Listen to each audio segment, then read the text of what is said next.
Hello and welcome to the Indicator 13 Compliance Module 6, which focuses on measurable annual goals being linked or listed in the transition grid. If you haven't done so already, please take the pretest. You can do that by either clicking on the QR code or typing in the URL code into your survey browser. Please at this time stop the video and only turn the video back on after you and/or the others who are taking the pretest are finished.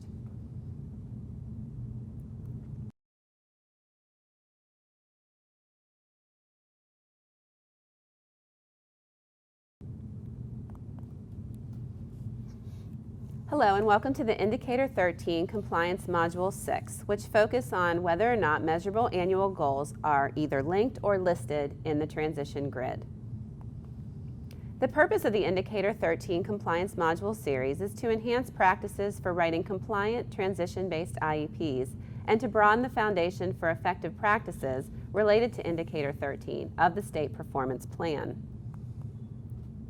Today's module, Module 6, focuses on question 292C, which is whether or not measurable annual goals are linked or listed in the grid. And specifically, this is what the question looks like. Are the measurable annual goals related to the student's transition services?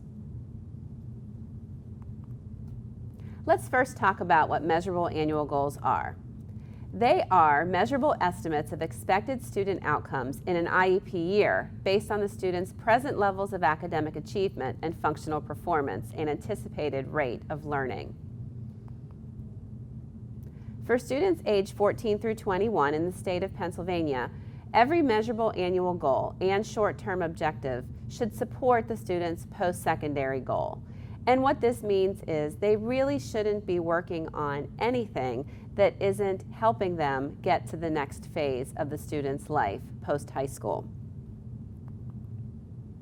Measurable annual goals should build skills, and these are identified in the needs. So if you think about in your present ed levels, you should be writing where the student's needs are, and then that will help you drive what your measurable annual goals will be. These should be prioritized, and you should, in typical IEPs, we are writing approximately 3 to 5 goals for most. Measurable annual goals project the student's performance at the end of 1 year of instruction. So we aren't expecting what the student will do in 2 or 3 years down the road. We're just looking at 1 year of duration. And you should always begin from the student's baseline. And again, this should be written in present ed levels. So if you're asking a student to read approximately with 80% accuracy, then the student's baseline should be just below that. If the student is currently reading at 30% accuracy, you wouldn't expect to go from 30 to 80 in 1 year's time. So make sure that your measurable annual goals are realistic in nature as well. And make sure they're written so that you can actually progress monitor them. Measurable annual goals are not curriculum objective or subject area lessons. They are not grade averages, test scores, or passing a course. Please make careful note of that. It is not appropriate to say that the student will pass Algebra 1 during this school year. And they are not the same as post-secondary goals. Rather, measurable annual goals must be skill building. In order that the student is able to access, participate, and make progress in the general curriculum and the life of the high school community, and progress towards his or her post-secondary goals, measurable annual goals and short-term objective must build skills. So we're really looking again at these skill deficits. And these skill deficits must be written in observable, measurable behavior. So if you close your eyes and think about certain behaviors, you have to be able to see the behavior in order to write about the behavior. So an appropriate goal could be written toward the student will write something, the student will complete something, as opposed to the student will understand something. So we have to be very clear in how we write these goals and make sure they're observable measurable behaviors. And we're going to go into writing goals a little bit later in this presentation. So these are some of the goals that you might see, especially for secondary students of transition age. We all understand academic skills. We understand math skills, reading skills, comprehension skills, those types of things. However, it's crucial to also focus on other types of skills, especially when you're thinking of students living independently after they leave high school. So think about students' organizational skills, social skills, time management skills, or their communication skills. Do they need self-help skills or mobility or travel training skills? And especially, I think one that we need to be focusing on with every student is self-determination and self-advocacy skills. So pay close attention to make sure that your students have these, or at least are working on these, as they transition into the next phase of their lives. Measurable annual goals for academic needs often come from the PA core standards. And again, they must be based on the needs identified in the present educational levels, and there must be baseline written in those present educational levels, so that will help you drive how far you think the student can go in 1 year. And again, goals must be connected to the post-secondary goals. If you need more information on where you can access the PA core standards, please visit www.pdesas.org. Okay, next we're going to go into a little bit more depth about writing a measurable annual goal. And this is a nice way to remember the parts of a measurable annual goal. If you think of CNBC, we're looking at the condition, the student's name, the clearly defined behavior, and the performance criteria. And we're going to break down each one of those areas. So to start, we're looking at the condition. This describes the situation in which the student will perform the behavior.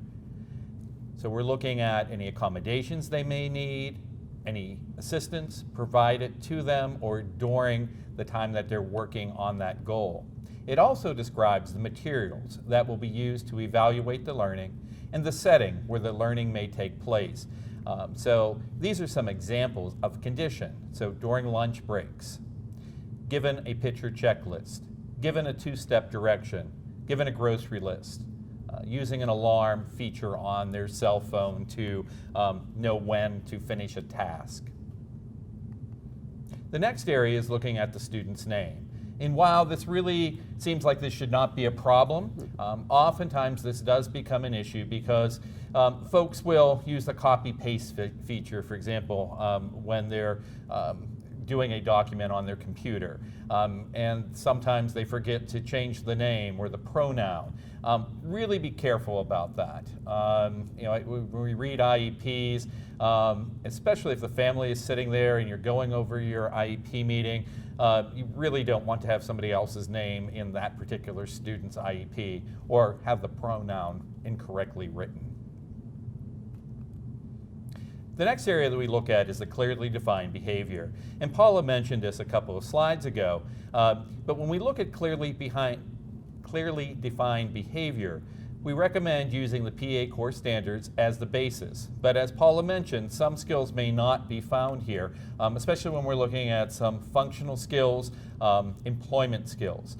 There are, however, if you go to the PA Career Education and Work Standards, a number of those do align real clearly to transition types of areas.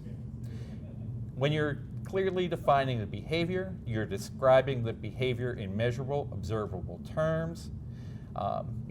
Think about or ask yourself, what do you really want this student to be doing? So examples such as say or print, write, read, point to, solve are ways that you can observe the student performing that particular task. Non-examples of a clearly defined behavior would be things that you cannot observe, such as understand, know, recognize, comprehend. So make sure that you're writing the behaviors in clear terms. Then the last piece of a measurable annual goal is the performance criteria. And this is actually broken down into 3 sections of the performance criteria. We look at how well the student will demonstrate their mastery, how consistently, and this is the number of times needed to demonstrate mastery, that the student needs to perform a skill before it is considered mastered. And then the evaluation schedule, how frequently the teacher plans to assess the skill and how progress will be monitored. And we really recommend that for the evaluation schedule that it is done frequently. Only evaluating how well a student is doing on a particular skill every 9 weeks really is not frequent enough. It needs to be done on a consistent, frequent basis. This slide is a guide to help you think about steps as you're writing the goal to make sure you are meeting those 4 required areas. So when you look at this slide, some questions to consider are, what do we want the student to actually do to show that he or she is learning the skill? What materials or under what condition will they do that particular skill area? How will you measure the skill and how often will you measure it? And then how well must that student perform that skill and how consistently? And then think about what other assessments or forms of data will you be able to collect that will show that that student is meeting progress on that particular goal. So now we're going to move in and have question and answer discussion regarding measurable annual goals. Thanks, Michael. So let's say a teacher has been working with a student on a particular measurable annual goal throughout the school year, and during that time has been changing the intervention because the student hadn't been making the progress that was anticipated. Let's say the teacher gets to the end of the year and the student hasn't made the progress. What should the teacher do? Well, I think there's a couple of things that could happen in that case.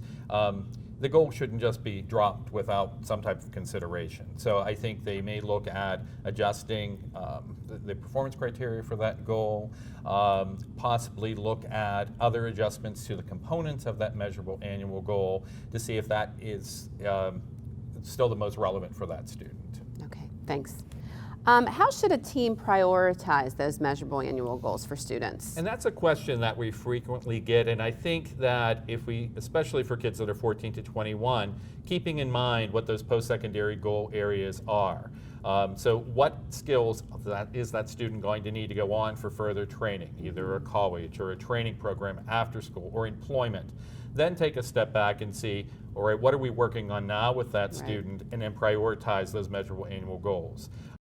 And as you had said, for most students, we're looking at 3 to 5. Now, that doesn't mean some students may have more than that, but what we don't want to see is, for example, a student having 5 math measurable annual goals. Okay, terrific, thanks. And can various members of the IEP team be working on the same goal with students? Yes, and I think that's a really good question, because I think that's something we really try to encourage, and especially when we're looking at occupational therapy goals or speech language goals, that they should be goals that can be worked on in other environments. Mm-hmm. I think it makes a lot of sense for that particular student that they're consistently working on major goal areas with various people in the education system. Terrific, thank you. So this concludes Module 6, Measurable Annual Goals being linked into the IEP grid. Should you have additional information regarding the content of Module 6, please contact your IU or patent transition consultant. And if you need their contact information, it can be found on the secondarytransition.org website. If you are a special education director or supervisor or consultant and want the results of your pre and post test, please send an email to transitionmodules@patentpittsburgh.net. And prior to closing out this module, we are asking that you take the post test. And again, you can take this test by either clicking on the QR code or typing in the URL code into your browser and accessing the SurveyMonkey. Thank you for your time today.